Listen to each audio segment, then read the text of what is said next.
गुरु महाराज के जाने के बाद भी आपको सुनने को मिला, लेकिन उसकी कीमत नहीं लगा रहे, समझ नहीं रहे।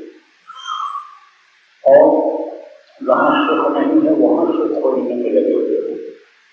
इस दुनिया में सुख किसी को मिला, ये तो दुखों का संसार है, और जहाँ दुख ही दुख है वहाँ सुख कहाँ मिलेगा। सुख तो इससे बड़ी की चीज है। सुख को जब इस शरीर सुख को भूलोगे और ये जीवात्मा ऊपर जाए, ऊपर का सुख मिलेगा, आनंद मिलेगा, और फिर जीवात्मा जब इस शरीर में आएगी तब ये सुख का अनुभव होगा, फिर ये शरीर सुखी होगा। और जब वो ताकत आ जाएगी, प्रभु की ताकत आ जाएगी, तब देखो ताकत के आगे सब न पड़ता है। देखो चाहे धन का बल हो, चाहे शरीर का बल हो, और चाहे कुर्सी मान प्रतिष्ठा का बल हो, उसको सब लोग सलाम करते हैं, प्रणाम करते हैं और उनके आगे झुक जाते हैं कि भाई ये पहलवान हैं, इनको कुछ कह दोगे तो उठा के पटक देंगे, मर जाओगे, हाथ पैर टूट जाएगा, ये बहुत पैसे वाले लोग हैं, इनको बचाना चाहिए, इनसे नहीं टकराना चाहिए, ऊंची कुर्सी पर हैं, एक फ़ोन कर देंगे तो जेल में बंद हो जाओगे। तो उसके आगे यानी लोग झुक जाते हैं, पागल हो जाते हैं, इनसे टकराना ठीक नहीं है। ऐसे ही ये जो दुख है, ये जो समस्याएं हैं, जब ताकत आ जाती है प्रभु के शरीर के अंदर में, तब ये सब हट जाते हैं, ये कोई भी असर नहीं करते हैं। और जब तकलीफ नहीं रहेगी तब तो सुख ही सुख रहेगा। आप यहाँ पर बैठे हो और महसूस न करो कि गर्मी है, और गर्मी अपना असर न जतावे तो सुखी रहोगे। और ये कहोगे गर्मी है तो मन उधर लगा रहेगा, और फिर ये न सुनोगे न करोगे। ऐसे ही सुख तो इससे परे की चीज़ है, उसको हम लोग आप लोग ध्यान नहीं देते हैं, छोड़ देते हो। सुनते हो तो असर पड़ता है, ऐसा नहीं है, लेकिन अब देखो संगत तो बहुत है, सत्संगी तो बहुत हैं, शाम को आएंगे, सत्संग सुनने के लिए आएंगे, लेकिन सुनकर चले जाएंगे। आपके ऊपर तो भी दया हुई, और आप से लोग पहले ही आ गए, यहाँ तैयारी करा रहे हो, और कुछ लोग कल शाम को आए, रात में आए, आज सुबह तक भी आए, तो पहले आए तो हो, श्रद्धा लगन प्रेम तो है, लेकिन असली चीज़ को छोड़ दे रहे हो। असली चीज़ को नहीं छोड़ना है, क्योंकि असल चीज़ हमेशा काम आती है, और जो सत्य होता है साथ रहता है, असत्य जो झूठ होता है वो आदमी के अस्तित्व को ख़त्म कर देता है। नकला रुपया, नकला पैसा, नकला आप ये समझो कि हीरा मोती जवाहरात किसी के काम आ सकता है? नहीं आ सकता है।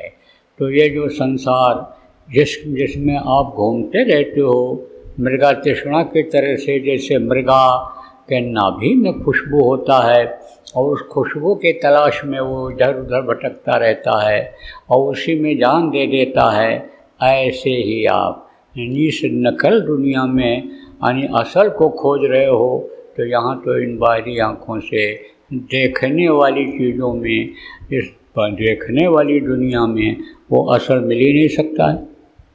अब असल किसको कहते हैं? आप ये समझो जो हमेशा काम आवे। तो हमेशा कौन काम आता है? प्रभु। और प्रभु को ही भूल रहे, मौत को भूल रहे। मौत सत्य है, प्रभु सत्य है, उसको भूल रहे हो।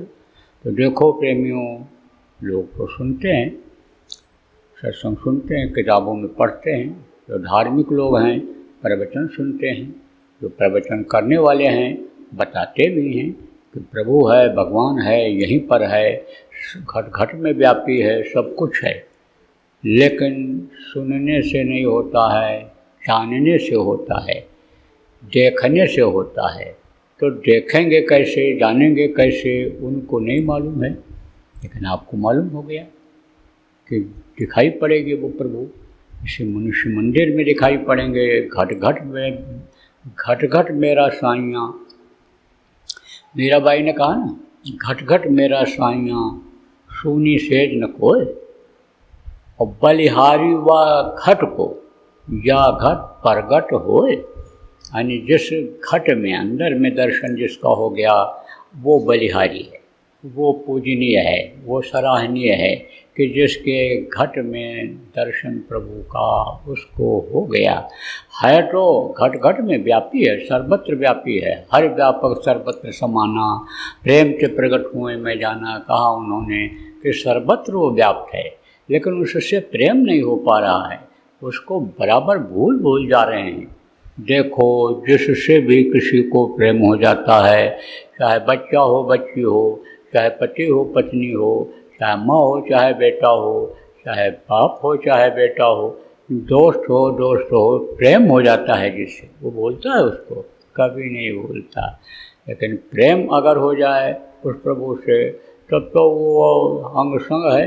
गुरु से प्रेम हो जाए, गुरु रूप में जो प्रभु आते हैं इस धरती पर, उनकी ताकत गुरु में मनुष्य शरीर में रहती है, वो अगर याद रहें तो फिर 3 लोक बहनाएँ कहा गया, गुरु माथे पर राखिए चली आज्ञा माएँ।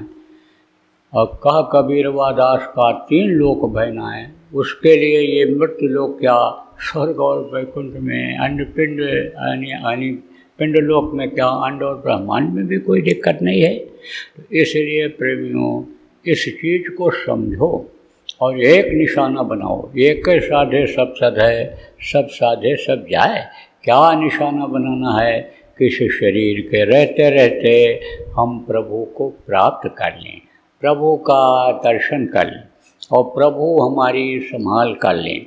अब हमको फिर इस दुख के संसार में दुख झेलने के लिए आना न पड़े, ये यानी समझो कि संकल्प बनाना चाहिए। सुन तो रहे हो आप, लेकिन जाने के बाद फिर वही 99 का चक्कर हो जाएगा, फिर उसी में लग जाओगे। और इस संसार में दुनिया में जब से यह कर्म बनाया गया, इस मृत्युलोक में कर्म बनाया गया, तब से कर्मों के चक्कर से कोई बच नहीं पाया। तो कहते हैं संगत ही गुण होत है, संगत ही गुण जाए, बाँस फाँस और मिश्री एक भाव बिकाए। अब घर में जैसी संगत होगी वैसी ही बुद्धि होगी, गाँव में जैसे लोग होंगे, आपके व्यापार करते हो तो व्यापारियों का साथ, ग्राहकों का साथ जैसा आपका पड़ता रहेगा, दफ्तर में काम करते हो जैसा साथ रहेगा, उसका आ जाएगा असर। और जब असर आ जाता है तब देखो बुद्धि बहुत से लोगों की पलट जाती है, बुद्धि खराब हो जाती है। आपको बताएं, राम कथा आप लोग सुनते रहते हो, तो राजा दशरथ ने कैकेयी को वरदान दिया था और उसी वरदान के अंतर्गत राम को जो कि जंगल जाना पड़ा था। उनको 12 वर्ष के लिए जंगल जाने का हुक्म हो गया था। राजा दशरथ से जो वरदान कैकेयी ने मांगा था, तो कैकेयी जो है उनके जो कोख से पैदा हुए थे, उनके पेट में पल करके जो पैदा हुए थे भरत, उनसे ज़्यादा प्रेम राम से करती थी। लेकिन मंथरा उसकी दासी थी।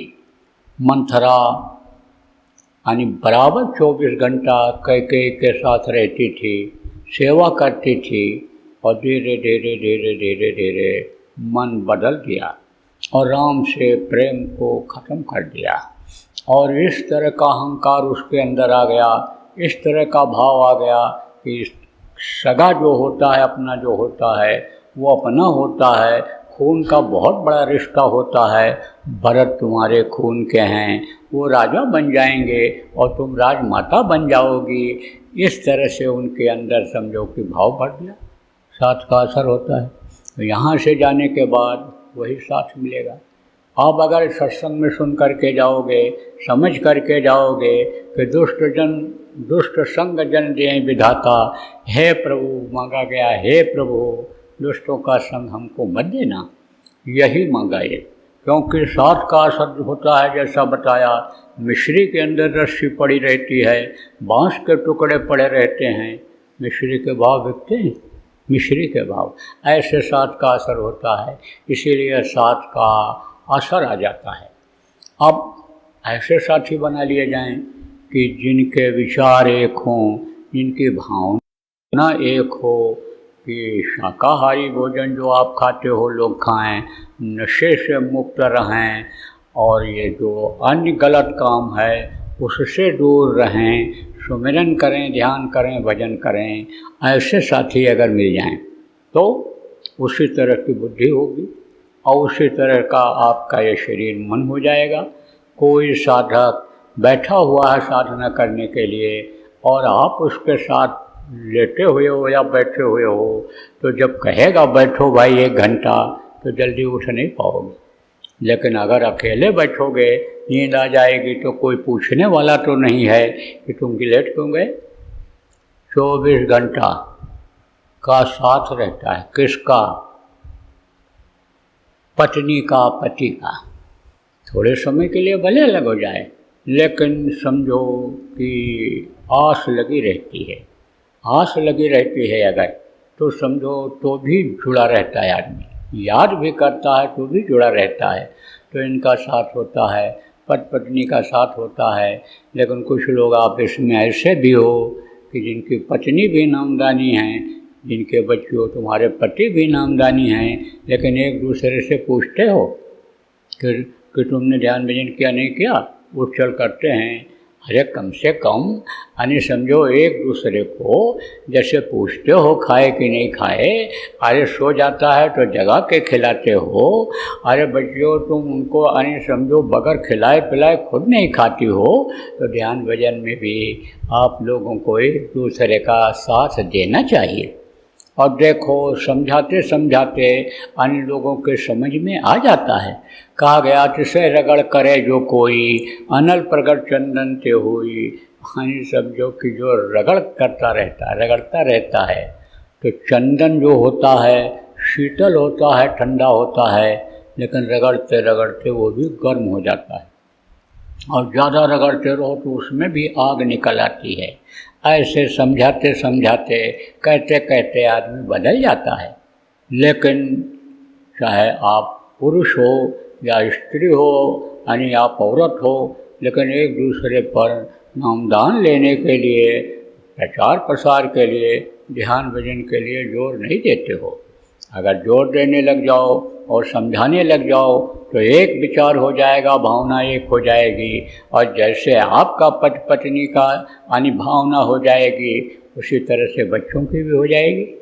आप कुछ बुजुर्ग लोग भी बैठे हो, आप देखो, आप अपने नाती पोता से ही यानी प्रेम करने लग जाओ, उन्हीं को समझाने लग जाओ। छोटे बच्चे हैं, नामधुनी बुलवाने लग जाओ। आप उनको यानी जो बड़े बच्चे हैं उनको नामदान लिए हैं तो सुमिरन ध्यान भजन कराने लग जाओ, नामदान के बारे में बताने लग जाओ और नामदान दिला करके भजन कर ले जाओ। तो ये घर ये नर्क जैसा रहेगा। लड़ाई झगड़ा होगा, ऐसे लड़ाई झगड़ा नहीं होगा, बीमारी भी हटेगी, टेंशन भी हटेगा, बहुत कमाई होती, बरकत नहीं होती है, बरकत भी होने लगेगी। जब ये लोगों के समझ में आ जाएगा कि एक ही साधे सब सद है और सब साधे सब जाए, तब उसी को साधने में लग जाएंगे। अभी तो विश्वास नहीं हो रहा है। किसको नहीं हो रहा है? पुराने पुराने सत्संगियों को, आपको विश्वास नहीं हो रहा है कि भजन करेंगे, ध्यान करेंगे, सुमिरन करेंगे, इसमें मन नहीं लगेगा तो प्रचार प्रसार करेंगे, सेवा करेंगे शरीर से, इस शरीर को यानी इस काम में लगाएंगे, क्योंकि ये मिट्टी का शरीर है, एक दिन इसी मिट्टी में मिल जाएगा, इसकी कोई कीमत नहीं है। ये चीज़ जब दिमाग में आ जाएगी कि जानवरों के खाल और हड्डी की तो मरने के बाद कीमत भी होती है। बकरा का गोश्त, बकरा का मांस, बकरा का खाल, बकरा की हड्डी कोई अगर बेचने के लिए जाए, जानवरों की हड्डी बेचने के लिए जाए, खाल मांस बेचने के लिए जाए, तो बिक जाता है। लेकिन मनुष्य का मांस लेकर के जाएगा, मांस खा ले लो मांस ले लो, सस्ता मिल जाएगा, फ्री ले लो, मनुष्य का मांस है तो कोई खरीदेगा? मार पड़ेगी। तो मनुष्य का काम कोई काम नहीं आया है, ये मनुष्य शरीर किसी काम आने वाला नहीं है। तो इसलिए ये चीज़ अगर दिमाग में आ जाए तो प्रेमियों सब बात बन जाए। अब नामदान तो ले लिया, लेकिन नामदान को समझ नहीं पाए कि ये है कौन सा नाम, ये कौन सा मंत्र जो बताया गुरु ने, ये कौन सी जड़ी दी कि जिससे दिव्य दृष्टि खुल जाए, ये कौन सा अनुमंत्र दिया इन्हों की मंत्र महामणि विषय ब्याल के मेटत कठिन कुंक भाल के। यानी ये जो नाम लेने से यानी बाधाएं टलती हैं, कितना यानी समझो कि करोड़ों गुना यानी कर्म हो तो वो जलते हैं। इस चीज़ को समझ नहीं पाए। नाम तो याद कर लिया, कुछ लोगों को नाम भी नहीं याद हो पाता है, ध्यान में नहीं देते हैं उस पर। तो आप ये समझो याद भी किया तो भूल गया। किस में भूल गए? नकली चीज़ों, जो काम आने वाली चीज़ नहीं है। माया के बाज़ार में मस्त हो जाते हैं। माया की जो ये दुकानें लगी हुई हैं, इन दुकानों को देख करके लालच में आकर के उसको खरीदने इकट्ठा करने में लग जाते हैं।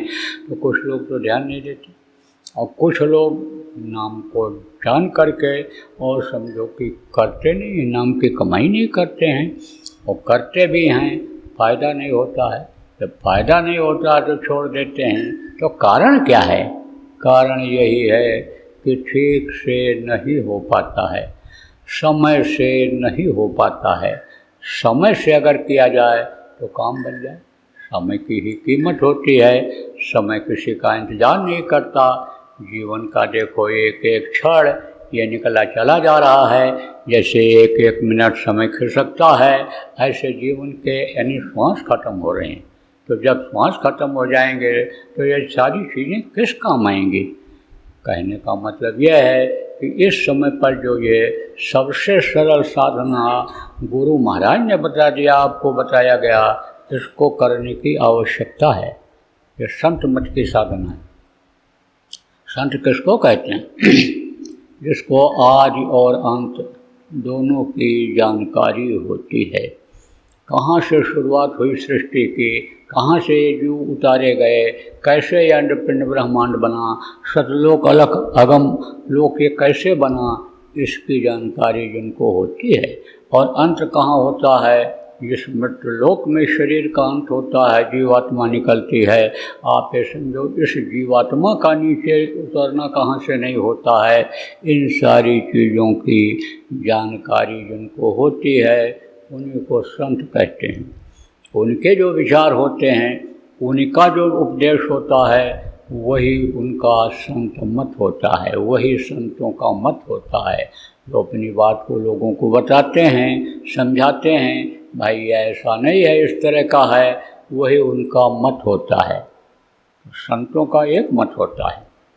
आप ये समझो कि जैसे नियम होता है, जैसे मान लो 4 वर्ग बनाए गए, हिंदू मुसलमान सिख ईसाई, तो ये जो अन्य संस्कार बनाए गए, विवाह संस्कार, आप ये समझो मुंडन संस्कार, और जन्म लेने का ये जो संस्कार जो बनाया गया, मृत्यु का संस्कार बनाया गया, वो सबका एक जैसा ही बनाया गया है। आप देखो, शरीर का अंत सबका होता है, सबका करते हैं, किसी भी तरीके से ही इस शरीर को जला दें, इस शरीर को ज़मीन में गाड़ करके इसके अस्तित्व को ख़त्म कर दें, नहीं कोई कुछ कर पाता है तो समझो ऐसी जगह पर डालता है कि 1 दिन में 2 दिन में ये ख़त्म हो जाए। कौन खा लेते हैं? नदियों में डाल देते हैं, उसमें जितने कीड़े मगरमच्छ कछुआ मछली होते हैं सब खा जाते हैं, ख़त्म कर देते हैं इसको। तो यह संस्कार एक ही तरह का होता है। हालांकि जल गंदा हो जाता है, उसमें नहीं डालना चाहिए, लेकिन फिर भी कोई ये कहते लोग कि भाई चलो किसी भी तरह से इसका अंत कर दें। ऐसे ही सभी संत आए तो सभी लोगों का एक ही तरह का मत रहा है, और सभी लोगों ने 4 प्रमुख चीज़ों को बताया: सुमिरन, ध्यान और भजन और प्रार्थना। प्रार्थना, सुमिरन, ध्यान और भजन। अब प्रार्थना का मतलब क्या होता है, माने क्या होता है? प्रार्थना करने से भाव बनता है, और प्रार्थना करने से जिनकी प्रार्थना की जाती है वो ध्यान देते हैं, वो सुनते हैं। जैसे कोई कहीं जा रहा है और आप हाथ जोड़कर खड़े हो गए, हमारी प्रार्थना सुन लीजिए, तो रुक जाएगा। ऐसे बुलाओगे रुको भाई कहाँ जा रहे हो, साहब रुको जरा, तो नहीं रुकेगा। और कहे हाथ जोड़ करके खड़े हो गए कि तो हमारी प्रार्थना सुन लीजिए, नहीं समय है तो भी वो घूम कर देख ही लेगा, चलते चलते ही पूछ लेगा, बोलो जल्दी बोलो क्या कह रहे हो। ऐसे ही प्रार्थना का मतलब होता है कि अपनी अर्जी वहाँ तक लगा दी जाए और वो सुनवाई करे। जब उनका याद करें तो वो देखें, आदत डाली जाती है और एकाग्रता आती है। किधर से? ये अंग अंग में जो समझो कि मन ये व्याप्त है, उसका असर है, जीवात्मा का असर है अंग अंग में, तो समझो इधर से घूमें। अब यह कब होगा? कि जब उनका ध्यान करेंगे, ध्यान कहीं और रहेगा और प्रार्थना मुँह से बोलते जाएंगे, तब इधर से नीचे से एकाग्रता नहीं आएगी। ये जो यहाँ की धार पूरे शरीर को चला रही है वो उधर ही फैली रहेगी और मन उधर ही रहेगा। तो मन उधर नहीं जाएगा जिनका प्रार्थना करेंगे, तो फिर वो ध्यान नहीं देंगे। और देखो, मन से जब कोई चीज़ कही जाती है, देखो जब आदमी दुखी होता है और रोता है, किसी को याद करता है, रोता है, तब मन कहाँ रहता है? उसकी याद में रहता है, तब वो रोता है। आप ये समझो तकलीफ़ हुई तो किसको बेटा पुकारता है? छोटा बच्चा माँ को, तो माँ को याद करता है, माँ का ध्यान करता है। पिता को याद किया, पिता को, वो तो पिता का ध्यान किया, देखो कहाँ आ रहे हैं पिताजी, कहाँ हैं, जल्दी आओ देखो। इसी तरह से यानी उनको उनका ध्यान किया जाए, जिनका प्रार्थना किया जाए। तो गुरु का ध्यान कर प्यारे, बिना इसके नहीं छूटना। संत मत में तो गुरु को ही याद किया जाता है, क्यों? गुरु ही मददगार होते हैं और गुरु को सब युक्ति आती है कचड़े में से निकालने के लिए, कांटों में से निकालने के लिए, नरकों में से निकालने के लिए, सारी युक्ति उनको मालूम रहती है। तो कुछ लोग कहते हैं भाई हमारी गृहस्थी क्या हो गई, नरक हो गया, उसमें से निकाल लेते हैं, समझा देते हैं कि इस तरह से तुम रहो, ऐसे खाओ, ऐसे पहनो, ऐसे बच्चों को समझाओ, परिवार वालों को समझाओ, सत्संगों में लाओ, जिससे उनका सत्संग का असर पड़े और वो बदल जाए। तो नरकों में से निकाल लेते हैं। नरक वही नहीं कि जहाँ हमारे काटे जाते हैं शरीर छोड़ने के बाद, यह भी एक तरह से नरक जैसा हो जाता है। बदबूदार जगह से जा रहे हो, बहुत दूर तक बदबू फैला हुआ है, मुँह में कपड़ा भी लगाओगे तो भी बदबू चली जाएगी, अंदर कहोगे नर्क हो गया इतनी दूर आने में, तो वो भी एक नर्क है। तो अब आप ये समझो नरकों से भी निकाल लेते हैं। इसलिए गुरु का ध्यान कर प्यारे, सबसे पहले गुरु की ही संत मत में प्रार्थना की जाती है। और गुरु जब रिझ जाते हैं तो गुरु राजी तो करता राजी, काल कर्म की चले न बाजी। आप ऐसे समझो काल कर्म की कोई बाजी नहीं चलती है जब गुरु राजी हो जाते हैं, ये सब अलग हो जाते हैं। जैसे देखो बहुत पावर वाला कोई है, यानी जिला का जो है, आप ये समझो कलेक्टर आ रहा हो, तो उसके बगल नीचे के जो भी होते हैं वो नहीं आते हैं, सब पीछे चलते हैं, पीछे हट जाते हैं, क्योंकि उसमें पावर होती है, शक्ति होती है। ऐसे ही किसी की कोई बाजी नहीं चलती, क्योंकि गुरु हड्डी मांस का शरीर होता नहीं है, गुरु एक पावर होता है और वो पावर जुड़ा हुआ होता है उस प्रभु से, तो उसके सामने कोई नहीं टिकता है। तो प्रेमियों, प्रार्थना क्या करो, सब लोगों को प्रार्थना याद होना चाहिए। प्रार्थना की किताबें बना दी गई, आप ये समझो संत की प्रार्थना की किताबें बना दी गई। नहीं कुछ पुराने लोग हैं, प्रार्थना उनको याद है, आप लिख लो और आप समझो कि याद कर लो। आज देखो अभी समय है, शाम को 4 बजे से सत्संग है, जो लोग पहले आ गए, जिनको प्रार्थना आती है, आप बैठ कर यहीं गाओ, बोलो और लोग सुनेंगे, अच्छा लगेगा उसको, आप उनको लिखा देना, यहीं लिखा दो किताब खोजने की कहाँ ज़रूरत है, कहाँ मिलेगी। ये टल जाएगा तो टल जाएगा। हौले भी आप देख लो, एक तो चिल्लाना होता है और एक बोलना होता है, एक रोना होता है। आप एक समझो कि एक बोलना होता है लेकिन एक रोना होता है। तो रोता है जब बच्चा, देखो जब कहता माँ माँ माँ माँ माँ माँ, माँ ध्यान ज़्यादा नहीं देती है, काम अपना करती रहती है। और रो के जब बोलता अरे माँ मुझे मेरी बात नहीं सुन रहे हो, तब घूम करके देख लेती है। ऐसे ही ऐसी प्रार्थना होनी चाहिए विरह की कि वो देख ले, वो ये समझ ले मेरा बच्चा मुझे याद कर रहा है, यानी मुझे देखना चाहिए। तो प्रार्थना सबको याद होना चाहिए। सुमिरन कोई जाप नहीं है, जैसे माला जपते चले जाओ और देखते चले जाओ, और कुत्ता बिल्ली आवे तो उसको भी डांटते चले जाओ, बच्चा कोई हरकत कर रहा है उसको भी देखते चले जाओ। ये सुमिरन नहीं होता है। सुमिरन वो होता है कि जिसके नाम को लो उसके रूप को याद करो। अब वो रूप तो यहाँ दिखाई नहीं पड़ सकता इन बाहरी आँखों से, तो इन आँखों को बंद करना पड़ता है। इन आँखों को बंद करके और उनको याद जब किया जाता है और उन जिनके नाम को लिया जाता है उनके रूप को याद किया जाता है, तो आप तो इतना जल्दी नहीं देख पाओगे, लेकिन वो देखेंगे, वो देखते हैं। और जब देखते हैं कि हमको कोई याद कर रहा है और दिल से याद कर रहा है, तब वो ध्यान और भजन में मदद कर देते हैं। इससे एक अच्छा भाव बनता है सुमिरन से। यानी समझो कि प्रवृत्ति यानी दुनिया की तरफ से हटती है उतनी देर के लिए। आप ये समझो आदमी शरीर को भूलने लगता है, दुनिया को भूलने लगता है। किससे? सुमिरन से। सुमिरन से एक यानी आदत ऐसी बनती है, यानी कैसे बैठने की आदत बनती है, मन को रोकने की आदत बनती है, शरीर को रोकने की आदत बनती है, प्रवृत्ति को जो फैली हुई है ये शक्ति और मन उधर है, उस शरीर की तरफ से नीचे की तरफ से खींचने की ये प्रवृत्ति बनती है। इसलिए सुमिरन उन्हीं का, जिनका ध्यान किया जाए, नाम लिया जाए, उन्हीं का ध्यान करना चाहिए जिनका नाम लिया जाए। और ध्यान में भी यही रहता है, इधर उधर से ध्यान को हटाना पड़ता है। देखो मन तो एक ही है, जहाँ रहेगा वो वहीं काम कराएगा। इस शरीर से, शरीर अगर नहीं भी करेगा, कमज़ोर है शरीर या थक गया है शरीर, तो मन शरीर को कुछ और करने नहीं देगा। देखो आदमी सोचता रहता है और सोने का समय हो गया तो नींद आती है। बहुत से लोगों को नींद नहीं आती है।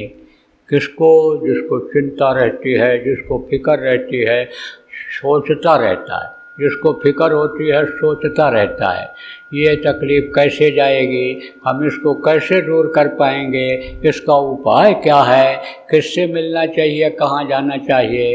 मन उधर लगा रहता है। तो मन उधर जब लगा रहेगा तब आप ये समझो कि शरीर को भी सुख नहीं मिलेगा। तो मन को रोकना पड़ता है, थोड़े समय के लिए आंख बंद करके दुनिया को भूलना पड़ता है।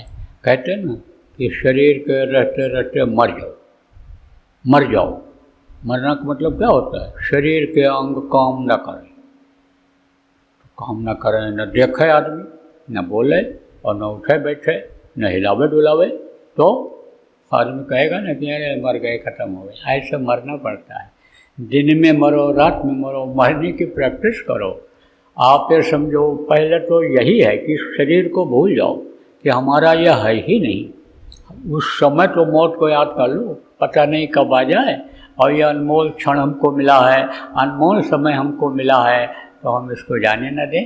उसी समय याद कर लो, उसी समय थोड़ी देर के लिए भूल जाओ शरीर को, दुनिया को भूल जाओ, बच्चों को उसके हवाले कर दो कि जो पैदा होने के पहले माँ के स्तन में दूध भरता है उसके हवाले कर दो।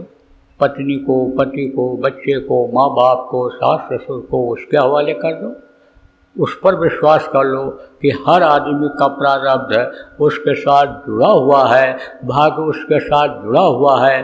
वो अगर ले पाएगा और वो देगा उसको, तो उसके ऊपर छोड़ दो, लेने देने वाले के ऊपर छोड़ दो। आप फिक्र मत करो, उतनी देर के लिए उसको याद करो। किसको याद करो? प्रभु को याद करो। और इधर उधर मत देखो, आप आँख को बंद करके रखो। आपको जहाँ बताया गया दोनों आँखों को टिकाओ, एक जगह पर देखो, वहीं पर देखो। भजन में भी इसी तरह का करना रहता है, यानी दुनिया की तरफ से ध्यान को हटाना रहता है, और जो शब्द आ रहा है, आवाज़ आ रही है, आयतें उतर रही हैं, उनको सुनने के तरफ मन को लगाना पड़ता है। तो सुमिरन, ध्यान और ये भजन, ये 3 चीज़, और एक ये प्रार्थना, 4 चीज़ ये आपको बताया गया, और यही है प्रमुख। अब वो दो मन नहीं 10-20, मन अगर साथ नहीं देगा, एक ही मन है, जहाँ जाएगा वहीं शरीर जाएगा। शरीर नहीं भी जाएगा, मन इधर उधर अगर दौड़ता रहेगा तो भी यानी जो काम के लिए आप बैठोगे तो वो काम होगा नहीं। कितना भी देर बैठे रहोगे और मन नहीं रुकेगा तो कुछ दिखेगा, सुनेगा नहीं, तो फिर मन ही ये समझाने लग जाएगा, अरे इतना दिन से बैठ रहे हो, कुछ नहीं दिखाई सुनाई पड़ रहा है, बेकार में बैठे हुए हो। ये मन ही समझाने लग जाएगा और मन आपको मोड़ देगा। इसलिए मन को रोकना पड़ेगा, मन को बनाना पड़ेगा, और मन ऐसा बनाना पड़ेगा कि हम परमार्थी काम करें। परमार्थी काम क्या है? कि जो दूसरे के लिए किया जाता है। जैसे आप रोटी खिलाते हो, पानी पिलाते हो, जिस तरह से आप सत्संगों में लोगों को समझा बुझा करके लाते हो। देखो, ये सम्मेलन जगह जगह आप आयोजित करते हो, यानी इससे क्या होता है कि इससे यानी मन उधर लगता है, ये काम कराता है, तो इससे शरीर को लाभ मिलता है, सुख मिलता है। परोपकार देखो, परोपकार का सुख मिलता है। एक दूसरे को रोटी खिला दिया, भूखे को आशीर्वाद दिया, तो किसको सुख मिला? मन को, मन प्रसन्न हुआ। देखो, हमारी इज्जत बढ़ी, हमारा सम्मान बढ़ा। लेकिन यह कहाँ तक रहेगा? शरीर तक ही रहेगा। शरीर को ही तो लोग कहेंगे, इन्होंने सम्मेलन करा दिया, इन्होंने हमको नामदान दिला दिया, इन्होंने हमको कपड़ा दे दिया, कंबल दे दिया, हम सुखद रहे थे। तो किसको सम्मान मिलेगा? शरीर को सम्मान मिलेगा। तो परोपकार से सम्मान मिलता है, और सम्मान मिलता है, धन मिलता है, तो आदमी सुख का अनुभव करता है। ऊंचा कुर्सी मिल गया, ओहदा मिल गया, तो सुख महसूस करता है। लेकिन आत्मा को इससे सुख नहीं होता है। आत्मा तो दुखी की दुखी ही रहती है। मन अनुसूरत तो महा दुखी हम जाएं, वो तो रोती ही रहती है। जब उसको याद आ जाता है प्रभु, और याद आ जाता है अपना घाट जहाँ से ये नीचे उतारी गई है, तो वो तो दुखी ही दुखी रहती है। उसके लिए भी परोपकार करना चाहिए। अपने आत्मा को जगाने के लिए ये भजन ध्यान सुमिरन करना चाहिए। दूसरों की आत्मा भी जग जाए, उसको खुराक मिलने लग जाए, उसके लिए बराबर लोगों को समझाते बताते रहना चाहिए। सुनते तो हो, लेकिन इतने आदमी आए हो, अभी पूछा जाए नया आदमी कोई लाए? अपने ही घर का नहीं लाते हो। झोला टागे उठे चले, अरे वहाँ न चलो, वहाँ पहले पहुँच जाएंगे, कुछ सुनने को मिल जाएगा, अपनी 2 बात महाराज जी आ रहे हैं कहने को मिल जाएगा। कौन इनके पीछे पड़े, जाएँ चाहे न जाएँ। अरे परिवार में जब हो, एक दूसरे के दुख सुख में शामिल हो, एक दूसरे से प्रेम करते हो, तो इसमें क्यों न करो? इसमें भी आपको लाना चाहिए, सुनवाना चाहिए। तभी तो साथी अच्छे परिवार के लोग बन पाएंगे। और नहीं तो देखो, नशे की आदतें बहुत बढ़ती चली जा रही हैं, अपराध भ्रष्टाचार बहुत बढ़ता चला जा रहा है। यही परिवार के लोगों को यानी कोई अगर इस तरह की लत लग गई, किसी स्त्री के कहने में या किसी पुरुष के कहने में, यानी ये औरतें आदमी अगर आ गए, तो घर में जीना मुश्किल हो जाएगा। इसलिए ये ध्यान रखना चाहिए। देखो, ये जो चोर डकैत होते हैं, बदमाश होते हैं, ये अपनी टीम बनाते हैं, अपना गैंग बनाते हैं, और आप अच्छे लोग हो। अच्छे लोग अगर न होते, अच्छी बात सुनने के लिए क्यों आते? आपके संस्कार अच्छे अगर नहीं होते तो आप नामदान क्यों लेते, नामदानी कैसे बनते? तो आप अच्छी टीम क्यों नहीं बनाते हो अपनी? अच्छी टीम बनाने में ही आप ये समझो कि आपके कर्म भी कटेंगे, आपका मन उधर दुनिया की तरफ से हटेगा, परमार्थ का लाभ आपको जब मिलेगा, परोपकार का लाभ जब आपको मिलेगा तो उधर से मन हटेगा और प्रभु की तरफ लगेगा। तो बराबर सेवा करते रहना चाहिए, अपने आत्मा की सेवा करना चाहिए। शरीर की सेवा तो करते हो, खाने का इंतजाम करते हो, कपड़े करते हो, बराबर सेवा जैसे अतिथि की जाती है, बढ़िया बिस्तर ला करके लगाते हो, बढ़िया से बढ़िया खिलाने की कोशिश करते हो, ऐसे जैसे अतिथि का सत्कार करते हो, अतिथि का आदर ऐसे इसका भी तो आदर करते हो, शरीर का भी, खाने का, पहनने का, सोने का, इसका सम्मान इज्जत करते हो। ऐसे ही आपको समझो कि अपनी आत्मा का करना चाहिए। दूसरे को जैसे रोटी खिला देते, पानी पिला देते हो, उसको सम्मान देते हो, आदर के साथ खिलाते हो, ऐसे उसकी आत्मा को भी सम्मान दिला दो, इज्जत दिला दो, पावर दिला दो। उसके लिए नामदान जो ले चुके हैं उनको ध्यान भजन सुमिरन कराओ। ध्यान भजन सुमिरन में मन न लगे तो ले जाओ, प्रचार प्रसार में कराओ। 10 आदमी भटके हुए को रास्ता बताओगे, वही पूरी इकट्ठा हो जाएगा, उसी का फल आपको मिलने लगेगा।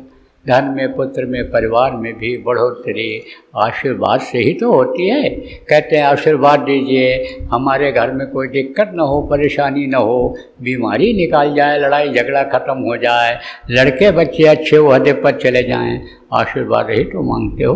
तो इसी तरह से आप ये समझो कि आपको करने की ज़रूरत है। तो देखो प्रेमियों, अवसर बहुत कम मिलता है।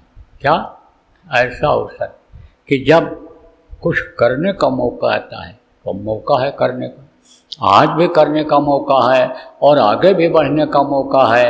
अब ये ज़रूर है कि इसमें एक विचारधारा के सब लोग नहीं हो। कुछ तो भजन करते हैं, ध्यान करते हैं और रोज़ करते हैं, नाम बता सकता हूँ इसमें, और अनुभूति भी हुई है। मेहनत का फल बेकार नहीं जाता है, मेहनत का फल मिलता है। आपको मैं बता सकता हूँ, पूछ सकते हो, इसी में बैठे हैं कि दिखाई पड़ा सुनाई पड़ा, बताएंगे तो नहीं क्या दिखाई सुनाई पड़ा, लेकिन संकेत में ऐसा बात बोल देंगे कि आपको विश्वास हो जाएगा कि हाँ दिखाई सुनाई कुछ पड़ा, तब लगे हुए। पत्थर से भी मारोगे हटे नहीं हटेंगे, कितना भी कर दो, देखो जो नाम बोलना बंद कर दो, कभी भी नहीं बोलेंगे। वहाँ पे समझो कहते हैं कि इतने पानी में भी किसी को कहो डुबाने लग जाता, डूब जाओ, लेकिन नाम आप ये बोलो कि अन्य समझो बोलना बंद नहीं करेंगे, कुछ भी हो जाए। देखो तमाम उदाहरण इस तरह के हैं आपके इसी पंजाब हरियाणा में। पहले दोनों प्रदेश एक साथ था, दीवारों में चुना दिए गए, लेकिन जो भाव था और जो भक्ति थी, आप ये समझो जो प्रेम था, वो खत्म हुआ? नहीं खत्म हुआ। जीते जी शरीर छोड़ करके आप ये समझो कि आत्मा को शरीर से बाहर निकलना पड़ा। तो आप ये समझो प्रेम कि फिर वापस नहीं आई। जब ये यानी छून गई, इसमें सांस बंद हो गया, तो समझो कहाँ से आती। कहने का मतलब यह है कि कुछ लोग करते भी हैं, ऐसे नहीं। तो जब विश्वास हो जाएगा, आपको देखे बिन न हुए प्रतीति, बिन प्रतीत हुए निप्रीति, तो बात बन जाएगी। तो अवसर होता है, मौका होता है। एक तो जाने के बाद बराबर काम लगा रहेगा। अब उसमें देखो ज़्यादा से ज़्यादा कौन सी सेवा हम कर सकते हैं और किस तरह से हमारा शरीर अन्य लोगों के काम आ सकता है। ये जो बचत है हमारी, जो हमारे गुरु महाराज ने हमको दे रखा है, बच्चों को खिलाने पिलाने के बाद जो ये बचत है हमारी, ये किस तरह से लग सकती है, ये तो आप अपना अपना देख करके कर सकते हो। लेकिन आज भी कुछ मौका है आपको। आपके रिश्तेदार हैं, आपके पड़ोसी हैं, नए आसपास के लोग हैं यहीं पर, आप उनको समझाओ अपने अपने तरीके से, और समझा करके सत्संग सुनवाओ, नामदान दिलाओ, उनका जिनसे मिलो, आप उनका नंबर नोट कर लो, बराबर फ़ोन से बात करते रहो, ध्यान भजन के बारे में, प्रचार प्रसार के बारे में। और जब उनके अंदर प्रचार प्रसार की इच्छा जग जाए, 2-4 आदमी लेकर के आए, उनको साथ में लेकर के प्रचार प्रसार करा दिया गाँव में, मोहल्लों में, और फिर उनकी हिम्मत बढ़ जाएगी। कैसे प्रचार किया जाएगा, क्या कहा जाएगा, तो आप ये समझो बहुत से लोग अच्छे बन जाएंगे, बिगड़े लोग भी सुधर जाएंगे। तो एक अभियान चलाओ, अब ज़रूरत है, और नहीं तो समय आगे खराब आता ही जा रहा है। जो लोग आप अखबार पढ़ते हो, रेडियो सुनते हो, टीवी देखते हो, उसमें समाचार सब आ रहे हैं। कैसे समाचार आ रहे हैं? अच्छे समाचार नहीं आ रहे हैं कि बहुत सुखी हैं इधर के लोग और प्रकृति खूब साथ दे रही है, ये बहुत कम आ रहा है इस समय। इस समय क्या आ रहा है? जला रहा है, तूफान आ रहा है, आंधी आ रही है, 140-50 किलोमीटर की स्पीड से हवा चल रही है, पानी उछाल मार रही है, समुद्र का 20-20 फुट लहर उठ रही है, यही समाचार आ रहा है। अब आप ये सोचो कि जब इस तरह की आपदा आएगी तो घर में बैठे बैठे आदमी का घर जब गिर जाएगा तो जान बचेगी? अरे बाहर से कितने भी हटा दिए जाएं, घर में छिपा दिए जाएं, लेकिन इतनी तेज़ हवा चलेगी, इतनी बारिश होगी कि घर ही ढह जाएगा। इतना पानी भर जाएगा कि नीचे की यानी धरती ही मुलायम हो जाएगी, बुनियाद ही धंस जाएगी, तब बचेगा आदमी? तो आप ये समझो ये सब विनाशकारी लीलाएं दिखाई पड़ने लग गई। इससे आपको शिक्षा लेनी चाहिए, लोगों को आगाह भी करना चाहिए और लोगों को बताना चाहिए कि जीवन का जीने का ये समय कीमती है, इसकी कीमत लगाओ और भजन करो, ध्यान करो, सुमिरन करो। सच्चा रास्ता सच्चे प्रभु को याद करने का है। सच्चे दिल से अगर तुम्हारे पास नहीं है, तुमको कोई नहीं मिला है, तो उसको आप दिला दो रास्ता, सत्संग में ला करके नामदान दिला दो और करने लग जाएगा, कराने लग जाओ उसको। देखो जिसको भी नामदान दिलाओ उसको भजन ध्यान सुमिरन करा करके, सेवा करा करके पक्का कर दो। जब वो दूसरों को उपदेश करने लग जाए तब आप सोचो कि लगाया हुआ पेड़ हमारा अब फल देने लग गया, दूसरे लोगों को खिलाने लग गया, तब उस पेड़ को छोड़ दो। सड़क के किनारे पेड़ लगाती है सरकार, आप लोग भी लगाते हो बगीचा, तो जब तक फल नहीं आता है तब तक बराबर सेवा करते रहते हो, बराबर देख रेख रखते हो, कोई पौधा हमारा सूखने न पावे, जानवर न खाने पावे, बराबर रखवाली करते हो। और जब पेड़ लग जाते हैं, कोई भी फल खाए, सरकार क्या करती है? आम का पेड़ लगा दिया, फलदार वृक्ष लगा दिया किनारे किनारे, आने जाने वाले खाते हैं, सुखी होते हैं। तो कहा गया भाई पेड़ लगाने वाला खुद फल नहीं खाता है, दूसरे को खिलाता है। कहने का मतलब यह है कि पहले के समय में बगीचा के लगने में बहुत यानी फल आने में बहुत समय लगता था। बड़े बड़े पेड़ होते थे, जब बढ़ करके बड़े पेड़ हो जाते थे तब उसमें फल लगता था। अब तो छोटे पेड़ हैं, आप ये समझो उसमें फल आने लग गए। तो कहने का मतलब ये है कि वो जो लगाने वाला है यह इच्छा नहीं रखता है कि भाई हम ही फल को खाएंगे, दूसरों के लिए लगा देता है। कभी ऐसा भी होता है खाएगा तो 1-2 खाएगा और बाकी और लोग खाएंगे। कभी ऐसा भी होता है जैसे शुगर का मरीज आम खा ले तो शुगर बढ़ जाएगा, बड़ी मिठास होती है। तो कहने का मतलब यह है कि परमार्थी भाव रख कर के बगीचा आदमी लगाता है। तो समझो कि मैं आपको बता रहा था, फल जब तक आने न लग जाए तब तक नहीं छोड़ना, जब तक उसको अंतर में फल न मिल जाए और उसको अन्य लोगों को बांटने न लग जाए, बताने लग जाए, सिखाने न लग जाए, तब तक नहीं छोड़ना चाहिए। तो ये काम क्या है? ये ठोस काम है। जैसे मैंने बताया बगीचा लगाया और जब तक फल नहीं आता बराबर रखवाली करते हो, और ये ज्ञान हो जाता है बगीचा लगाने से फल भी मिलेगा, अच्छी हवा भी मिलेगी, तो सब भी लगाने लग जाते हैं। तो ऐसे ही समझ लेना चाहिए आपको। तो देखो अभी तो ध्यान भजन करा दिया आपका, नहीं तो पड़े सोते रहते, हर कुछ करते, गप मारते इधर उधर। तो ध्यान भजन करा दिया, आपको सुना भी दिया, लेकिन अब ये नहीं कि एक कान से सुने दूसरे से निकाल दिया। ये नहीं कि बस पल्ला झाड़ करके चले गए, जाता था ना सेठ, 40 साल से जा रहा था सत्संग, और मिला क्या उसको, एक दिन क्या हुआ कि लड़के ने कहा मैं चला जाऊँ सुनियो, बोला अच्छा जा तू ही चला जा। गया, अच्छी अच्छी बातें सुन करके आया। गरीबों की मदद करनी चाहिए, असहायों की मदद करनी चाहिए, आदमी के ऊपर जानवर निर्भर होते हैं, उनका पेट भर दो, किसी का भी पेट भर दो, पुण्य का काम होता है, जो खिलाओगे उसका कई गुना वापस आएगा, दिया हुआ कई गुना वापस भेजता है अच्छे काम में लगाए हुए को। यही सब सुन करके आया। सुबह जब दुकान खोला तो लगा दिया सब अनाज जितना था वहाँ बिक्री के लिए। चोकर था, ये जो आटा को छानते हैं, और गेहूँ जो पिसने से यानी मोटा रह जाता है, उसी की भूसी और कुछ गेहूँ के टुकड़े चोकर कहलाते हैं, जानवरों को खिलाया जाता है, और बाहर लगा दिया ढेर। अब एक गाय आई और मुँह मारा, खाने लगी। लड़का नहीं बोला तो गाय को लग गया नहीं बोलेगा, फिर मुँह मारा, जैसा है पकड़ा जो कैसे आ गया शेर, उठाया लठ, पहले तो गाय को मार पीट के दूर भगा के आया, फिर जब थक गया तो और गुस्सा आया, पसीना आया तो और गुस्सा आया। बोला तूने देखा नहीं, गाय खा के चली गई, नाश कर देगा तू, इतना हम बनाते हैं तो सब मिटाने में लगा हुआ, क्यों नहीं हटाया? कहा पिताजी बहुत है, गोदाम भरा हुआ है, अरे थोड़ा खा ही लेगी तो क्या हुआ, खा ले, कितना खाती, दो एक बार और खाती, पेट भर जाता उसका। और ये उसको किसने बताया कि भूखे को खिलाना पूरी होता है, ये तो कहाँ से जान गया?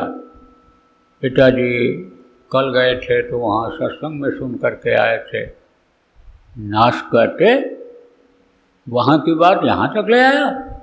40 साल से सत्संग सुनने जाता हूँ, वहीं पल्ला झाड़ के चलाता हूँ, एक बात भी वहाँ से यहाँ तक नहीं लाया, और तू वहाँ सत्संग की बात सीख करके यहाँ आया, उसको अमल कर रहा है। तो कहीं ऐसा न हो जाए कि पल्ला झाड़ के चले जाओ।